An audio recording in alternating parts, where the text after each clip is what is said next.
The discovery. The acid rain of Taraxis IV hissed against Finn Kessler's environment suit as he navigated the jagged terrain. His scanner beeped steadily, guiding him toward the fresh impact site. 19 years as a salvage engineer had taught him to recognize opportunity, and the planetary defense grid's alert about an unscheduled atmospheric entry screamed opportunity.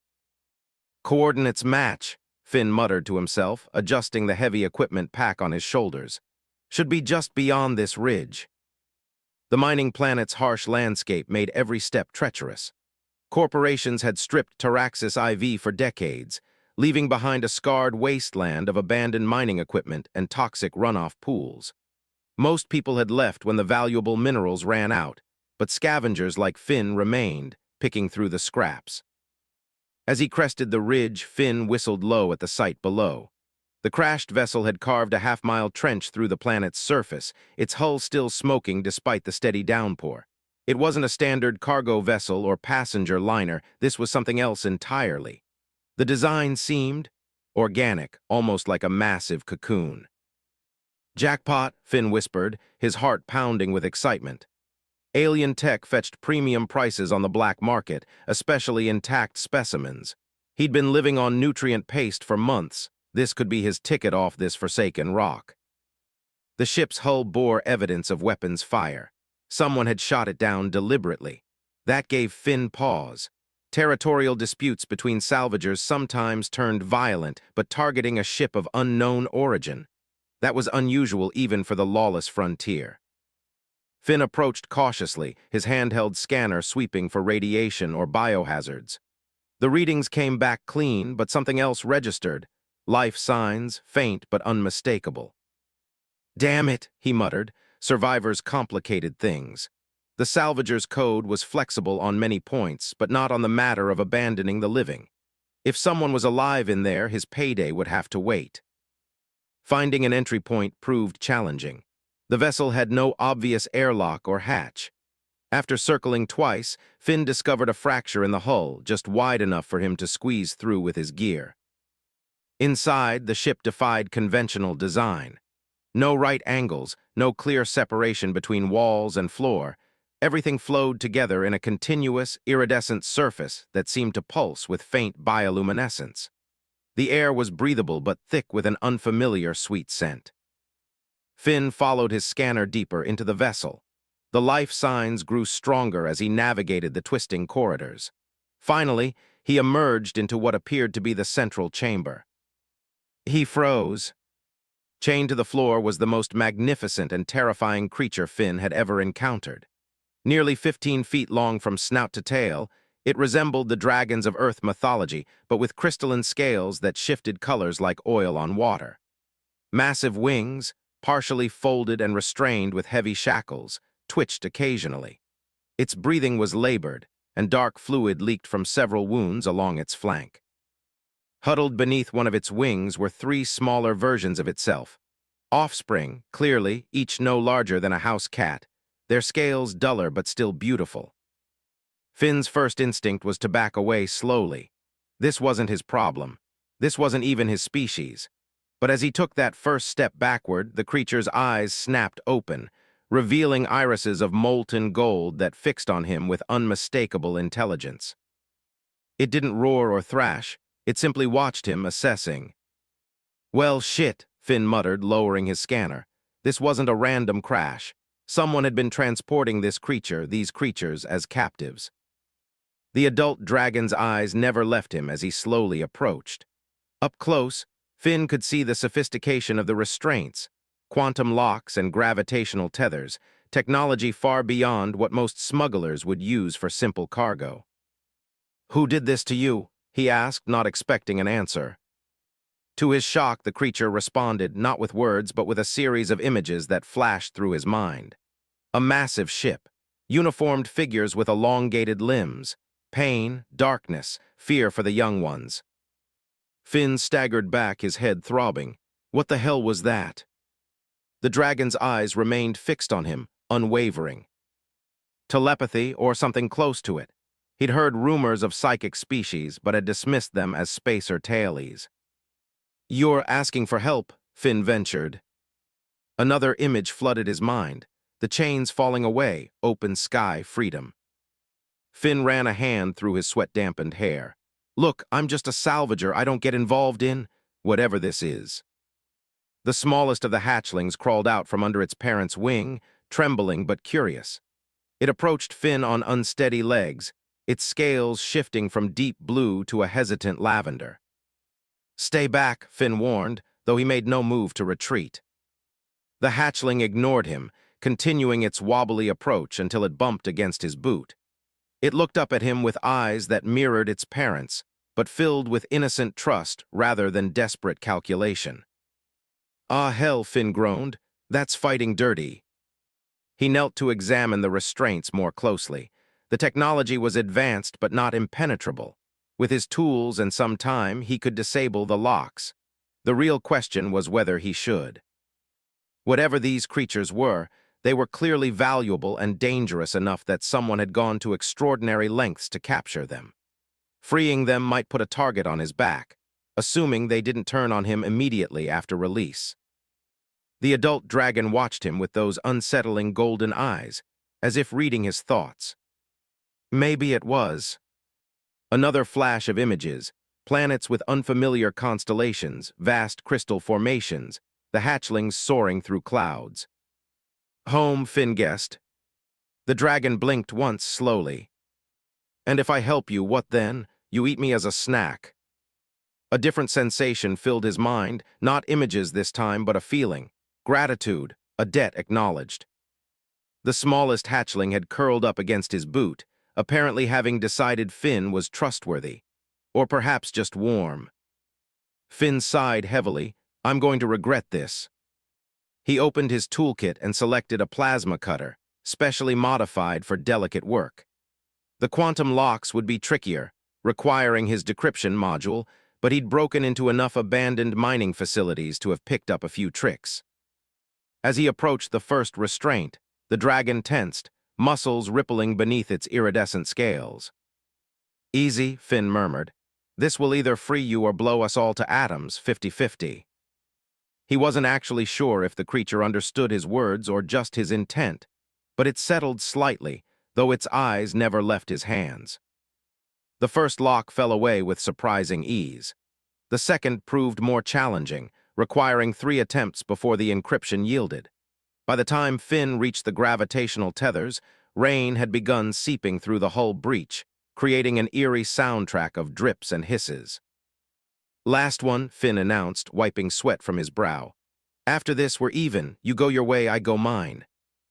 The final restraint required physical disconnection after the electronic component was disabled. As Finn reached under the dragon's massive form to access the coupling, he found himself inches from its throat, acutely aware of how vulnerable his position was. The dragon remained perfectly still, its breathing measured despite obvious pain. With a final twist, the coupling released. The gravitational tether powered down with a fatting hum. Finn stepped back, tools still in hand. There, you're free. For a long moment, nothing happened. Then, slowly, the dragon rose to its full height, wings unfurling partially in the confined space. It towered over Finn, its presence filling the chamber with a palpable energy.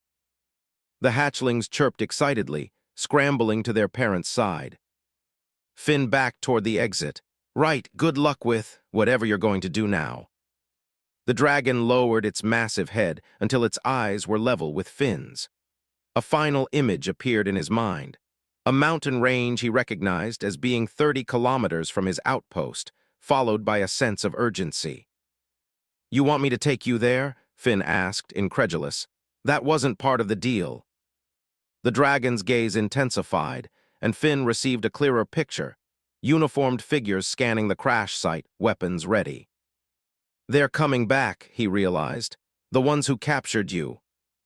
A single blink confirmed his understanding. Finn cursed under his breath. He just freed an alien creature of unknown capabilities from someone powerful enough to possess quantum lock technology. If they tracked him to his outpost. The smallest hatchling had returned to his side, rubbing against his leg like an affectionate cat. This is insane, Finn muttered, but he knew his decision was already made. My transport can't carry something your size. We'll have to move on foot. Can you walk? The dragon shifted its weight, testing its strength. It was clearly injured but mobile. Great, Finn said, not feeling great at all. We need to move before the rain stops. It'll mask our trail. As he led the way back through the twisted corridors toward the hull breach, Finn couldn't shake the feeling that he had just altered the course of his life irrevocably.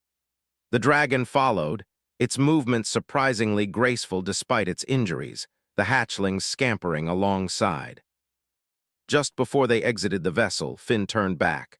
I'm Finn, by the way, Finn Kessler. If we're going to die together, you might as well know my name. The dragon regarded him solemnly, then projected a single image into his mind. A swirling nebula of impossible colors, centered around a bright, pulsing core. Is that your name? Finn asked. Another blink of confirmation. Right, I'll just call you Vex, Finn decided, stepping out into the acid rain. Less likely to give me a migraine. And so, under the caustic downpour of Taraxis IV, an unlikely alliance was formed. A human salvager and an alien dragon, bound together by circumstance, and a decision that neither fully understood the consequences of. Not yet the bond. The acid rain had stopped by the time Finn and his strange companions reached the ridge overlooking his outpost. Dusk was settling over the barren landscape, painting the toxic puddles in shades of crimson and gold. Finn paused, scanning the area for any signs of pursuit or unwelcome visitors. Looks clear, he muttered, more to himself than to Vex. My place isn't much, but it's shelter. His place was a repurposed mining hab module, half buried in the rocky terrain for insulation and protection from Taraxis IV's frequent storms. Solar panels and a small wind turbine provided power, while a moisture collector supplied water that was barely potable after triple filtration. Vex made a low, rumbling sound in her throat. Finn had decided the dragon was female based on her protective behavior toward the hatchlings. He was still getting used to the occasional flashes of imagery in his mind, the dragon's peculiar form of communication. Yeah, I know it's not impressive, Finn responded, interpreting her rumble as commentary on his humble dwelling. But it's got a decent workshop where I can patch you up. The smallest hatchling, whom Finn had mentally dubbed Spark for its constantly shifting scale colors, chirped excitedly and bounded ahead, nearly tumbling down the slope in its enthusiasm. Careful, Finn called out instinctively, then felt foolish for shouting at an alien dragon baby. To his surprise, Spark actually paused, looking back at him with those unsettlingly intelligent golden eyes before proceeding more cautiously. The journey from the crash site had been slow and tense. Vex was stronger than Finn expected given her injuries, but she clearly favored her right side, and occasional tremors ran through her massive frame. The two larger hatchlings, Echo and Flare in Finn's improvised nomming system, stayed close to their mother, but Spark seemed inexorably drawn to Finn. Inside the hab module, Finn activated the lights and environmental controls.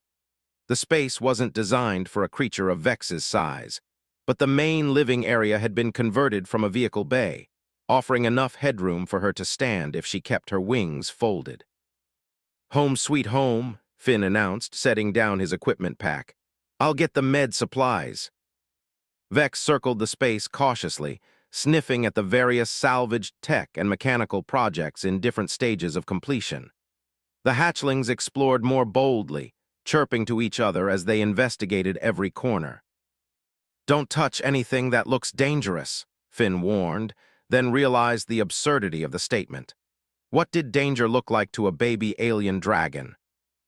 He retrieved his medical kit, a comprehensive collection of supplies he'd accumulated over years of solo work in hazardous environments. Most of it was designed for humans, but the basics of wound care couldn't be that different across species. Could they? As he approached Vex with disinfectant and synthskin patches, she eyed him warily. I need to clean those injuries, Finn explained, gesturing to the worst of the wounds on her flank. I don't know if this will hurt, but it's necessary. A series of images flickered through his mind. Hands with too many fingers prodding at her scales, the sting of needles, the coldness of metal instruments. "I'm not like them," Finn said firmly. "I'm trying to help, you understand that, right?" Vex stared at him for a long moment, then slowly shifted her position to give him better access to her wounded side. Finn worked methodically, cleaning each laceration and applying synth skin to the deeper cuts. Vex's blood was strangely iridescent, like liquid mercury, but it responded to the coagulants in his med kit. Her scales were surprisingly warm to the touch and seemed to react to his presence, subtly shifting in color around his hands. "You're not just changing colors for show, are you?" Finn murmured as he worked. "It's some kind of communication." A brief image flashed in his mind, a complex pattern of colors rippling across multiple dragons in what appeared to be a synchronized dance. "A language," Finn realized. "You're speaking with your scales." Vex blinked slowly in confirmation. "Well, that's going to be hard for me to learn," Finn chuckled. "I'm kind of stuck with this skin tone." As he finished treating the last wound, Finn became aware that Spark had climbed onto his workbench and was investigating his collection of mechanical components with intense curiosity. "Hey, careful with those," Finn called out, but his warning came too late. Spark had already knocked over a container of small gears, sending them scattering across the floor. The hatchling froze, looking at Finn with an expression that somehow conveyed embarrassment despite its alien features. To Finn's astonishment, Spark immediately began gathering up the fallen gears with surprising dexterity, using its small claws and mouth to collect them. "Well, I'll be damned," Finn muttered. "You're actually helping clean up your mess." Vex made a sound that Finn could have sworn was the dragon equivalent of a snort. "What?" Finn looked at her. "Is it so surprising that I'm surprised?" An image appeared in his mind. Hatchlings like these but older, working together to arrange crystalline structures in complex formations. "They're builders," Finn realized. "Your species, you create things." The revelation hit him harder than expected. He'd unconsciously categorized these creatures as animals, intelligent animals, certainly, but still fundamentally different from himself. The idea that they might be craftspeople, engineers in their own right, shifted his perception dramatically. Finn was still processing this when his perimeter alarm chimed softly. He moved quickly to the security console, activating the external cameras. "Damn it," he swore, looking at the display. "We've got company." 3 angular craft were descending toward the mining sector 2 kilometers north. They weren't the bulky transport vessels used by corporate security. These were sleek, predatory ships designed for speed and lethality. "Bounty hunters," Finn said grimly. "Or mercenaries, they're scanning for you." Vex moved to his side, her golden eyes fixed on the screen. A wave of urgency flooded Finn's mind, mixed with images of the hatchlings in danger. "I know," Finn said, already moving to gather emergency supplies. "We need to go now." He'd prepared for the possibility of having to abandon his outpost. Living on the fringes of civilized space meant always being ready to disappear. Finn activated a small hover cart and quickly loaded it with survival gear, tools, and provisions.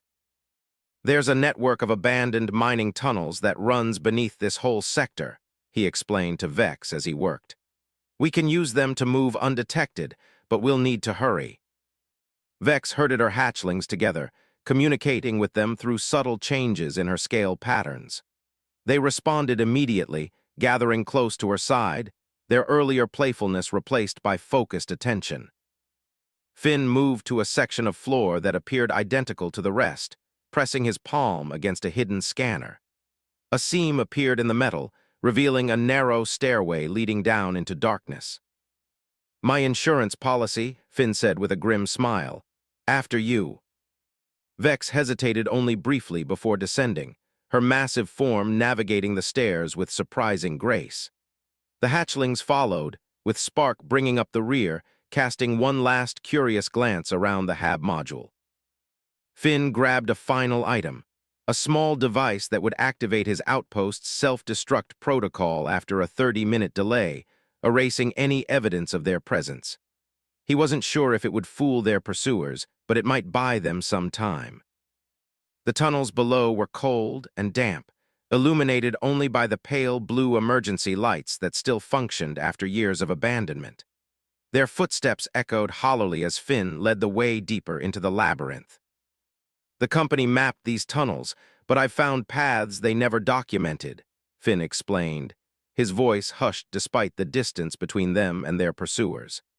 There's a whole section of the planet they never fully explored before the mineral veins ran dry.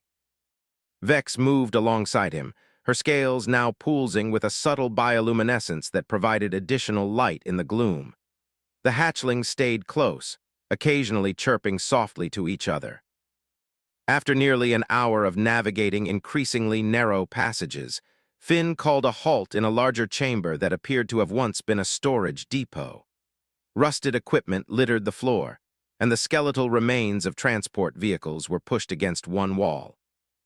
"We can rest here for a bit," Finn said, setting down the hovercart. "Those ships didn't have ground-penetrating sensors, at least not ones powerful enough to reach this deep." He distributed nutrient bars and water from his supplies, then paused, realizing he had no idea what Vex and her offspring ate. "I don't suppose you can show me what you normally consume?" he asked hesitantly. The image that formed in his mind was unexpected, crystalline formations glowing with inner light, being absorbed somehow through the dragon's scales rather than eaten conventionally. "Energy crystals," Finn frowned. "I don't have anything like that." Vex's eyes swept the chamber, then fixed on a particular piece of abandoned equipment. An old power cell, its housing cracked but its core still intact. "You can feed on that?" Finn asked incredulously. Vex moved toward the power cell, the hatchlings following eagerly. She extended one clawed forelimb, touching the exposed core. To Finn's amazement, tendrils of energy visibly flowed from the cell into Vex's scales, which brightened in response. "Well, that solves one problem," Finn muttered, watching as she allowed each hatchling to take turns absorbing energy from the cell. "You're living capacitors, energy eaters." When they had finished, the power cell was completely drained, but Vex and the hatchling's scales gleamed with renewed vibrancy.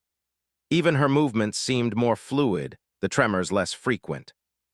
Finn sat down heavily on an overturned crate, suddenly aware of his own exhaustion. The past 12 hours had been the most surreal of his life, and that was saying something given his years on the galactic fringe. "So," he said, meeting Vex's golden gaze, "want to tell me who exactly is after you and why they want you badly enough to send those kinds of ships?"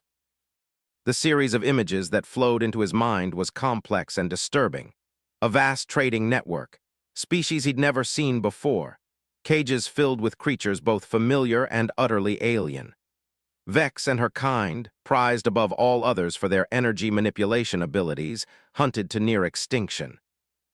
"A trafficking ring," Finn translated, his stomach turning. "You're being hunted by exotic pet collectors." But there was more. Deeper images followed, Vex's kind serving as living power sources, forcibly drained of energy to fuel weapons and shields. Hatchlings raised in captivity, never knowing freedom. A resistance movement, scattered and desperate. "You're not just random catches," Finn realized. "You're refugees. You were trying to escape to somewhere specific when they shot you down." Vex's confirmation came with an image of the mountain range she had shown him earlier, but now with more detail. A hidden valley, ancient structures built into the cliffside, symbols carved into stone. "There's something there," Finn said slowly. "Something important to your kind, but why here on this backwater mining planet?" Before Vex could respond, a distant rumble vibrated through the tunnel network. Finn jumped to his feet, grabbing his scanner. "That wasn't natural," he said tensely. "They must have found my outpost sooner than I expected. We need to move." As they gathered their supplies and prepared to continue deeper into the tunnels, Finn found himself looking at Spark, who stared back with unnerving intensity. "I hope whatever's in those mountains is worth it," Finn muttered, "because I'm pretty sure I just sacrificed my entire life to help you find it." Spark chirped once, then projected a single image into Finn's mind, simpler than Vex's communications, but clear nonetheless. A human figure surrounded by dragons in flight, scales shimmering with power and purpose. "Is that supposed to be me?" Finn asked, startled. Spark merely blinked, its scales shifting to match the exact color of Finn's eyes for just a moment before returning to their usual iridescent blue. "Great," Finn sighed, hoisting the hovercart's control handle. "No pressure or anything." They moved out, leaving the brief sanctuary behind as they ventured deeper into the forgotten underbelly of Taraxis IV, the sounds of pursuit growing more distant with each turn. Ahead lay uncertainty and danger, but also, perhaps, answers. What Finn couldn't yet know was that the bond forming between himself and these extraordinary creatures would soon challenge everything he thought he knew about the galaxy and his place within it. The revelation. 3 days of moving through the abandoned mining tunnels had left Finn exhausted and disoriented. The network was more extensive than even his salvaged maps had indicated, twisting deeper into Taraxis IV's crust than any corporate expedition had documented. Several times they'd been forced to backtrack when passages collapsed or flooded with caustic groundwater. Throughout their journey, Vex had grown steadily stronger. Her wounds were healing with remarkable speed, the synth-skin patches Finn had applied now flacking away to reveal new scales underneath, even more vibrant than before. The hatchlings, too, seemed to thrive despite their harsh surroundings, absorbing energy from any power sources they encountered. Spark hadn't left Finn's side for more than a few minutes at a time, often riding on his shoulder or perched atop the hovercart. The little dragon's presence had become oddly comforting in the oppressive darkness of the tunnels. "According to my scanner, we're directly beneath the mountain range now," Finn announced, studying the device's display. "But there's no clear path upward from here. The miners never breached this far." Vex moved forward, her scales illuminating the rough-hewn passage in a soft azure glow. She lowered her head to the ground, nostrils flaring as she scented the rock itself. After a moment, she looked up at Finn, projecting an image of flowing water hidden behind stone. "An underground river?" Finn asked. "You think there's a water route up to the surface?" Vex confirmed with a slow blink, then projected another image, her kind, swimming powerfully through crystal-clear water. "Well, that's just great," Finn muttered.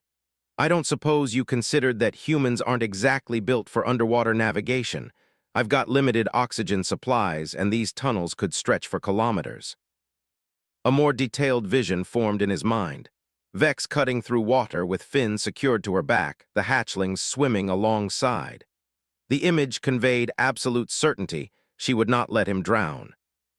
Finn hesitated, weighing their options. They hadn't detected any pursuit for the last day and a half, but that didn't mean the hunters had given up. More likely, they were deploying more sophisticated tracking methods, perhaps even calling in reinforcements. "All right," he finally said. "How do we find this river?" Vex led them through a series of increasingly narrow passages, forcing Finn to abandon the hovercart and carry only what would fit in his pack. Several times, the tunnel ceiling dropped so low that Vex had to crawl, her massive wings folded tightly against her back. Finally, they emerged into a vast cavern that took Finn's breath away. The space was enormous, its ceiling lost in darkness despite Vex's bioluminescence. But more astonishing was what filled it.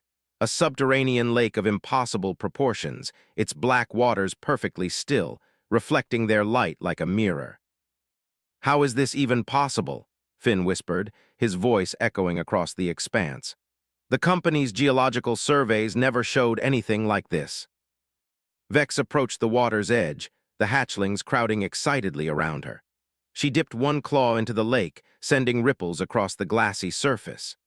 Immediately, the water around her claw began to glow with the same bioluminescence as her scales. "It's responding to you," Finn observed, crouching to examine the phenomenon more closely. "Almost like it recognizes what you are." A complex series of images cascaded through his mind. Dragons like Vex, but vastly larger and more ancient, creating worlds, seeding them with life, nurturing the emergent ecosystems. Taraxis IV as it once was, not a barren mining planet but a lush paradise, waters teeming with life. Wait, Finn said, struggling to process what he was seeing. Are you saying your species created this planet? That's impossible. Taraxis IV was colonized over 2 centuries ago. It's been mined for generations. Vex's response was not images this time, but a feeling, a deep, profound sadness tinged with righteous anger. The emotion was so powerful that Finn physically staggered backward. You're saying humans destroyed what your ancestors built, Finn translated, his voice hollow. We turned a garden into a wasteland. The hatchlings had entered the water now, swimming in tight circles, their scales creating expanding rings of light that illuminated more of the cavern. As the darkness receded, Finn gasped. The walls were covered in carvings, intricate spirals and complex geometric patterns that somehow matched the color-shifting language of Vex's scales. And at the far end of the cavern, partially submerged in the lake, was a structure that could only be described as a temple, ancient stone columns rising from the water, supporting a roof adorned with crystal formations that caught and amplified the dragon's light. That's where we need to go, isn't it? Finn asked, already knowing the answer. Vex lowered herself to the water's edge, positioning her body to allow Finn to climb onto her back. He hesitated only briefly before securing his pack and mounting behind her shoulders, finding unexpected handholds among her scales. I hope you know what you're doing, he muttered, taking a deep breath as Vex slid into the black water. The sensation was unlike anything Finn had experienced. Vex moved through the water with incredible power and grace, her massive body cutting through the depths effortlessly. More surprising was the water itself. Though it appeared black from above, underwater it glowed with soft bioluminescence, revealing a clear path ahead. Finn had expected to need his emergency breathing apparatus, but the journey was shorter than anticipated. Within minutes, Vex was ascending toward the submerged entrance of the temple, breaching the surface in a central chamber where air flowed freely. Finn slid from her back, landing on a smooth stone platform that rose just above the water line. The hatchlings followed, shaking themselves dry in a manner that reminded Finn oddly of dogs he'd known in his childhood. This place is ancient, Finn said, his voice hushed with awe as he examined his surroundings. The temple interior was a marvel of engineering, perfectly balanced arches supporting a domed ceiling embedded with more of the strange crystals he'd glimpsed from afar. The entire structure hummed with a subtle energy that he could feel through the soles of his boots. Vex moved purposefully toward the center of the chamber, where a raised dais held what appeared to be an altar of some kind. As she approached, the crystals in the ceiling brightened, responding to her presence. Finn followed cautiously, noting that every surface was covered in the same intricate patterns he'd seen on the cavern walls. "Can you read these?" he asked, gesturing to the markings. "What do they say?" The response that flowed into his mind was so complex that Finn struggled to comprehend it. A history spanning millions of years, civilizations rising and falling, a species that journeyed between stars not with ships, but with their inherent ability to fold space itself. "You're not just animals," Finn said slowly. "You're kind, you're guardians, caretakers of worlds." Vex had reached the altar now. She reared up on her hind legs, placing her front claws on the ancient stone. The crystals above pulsed in response, and a column of light shot down from the ceiling, enveloping her.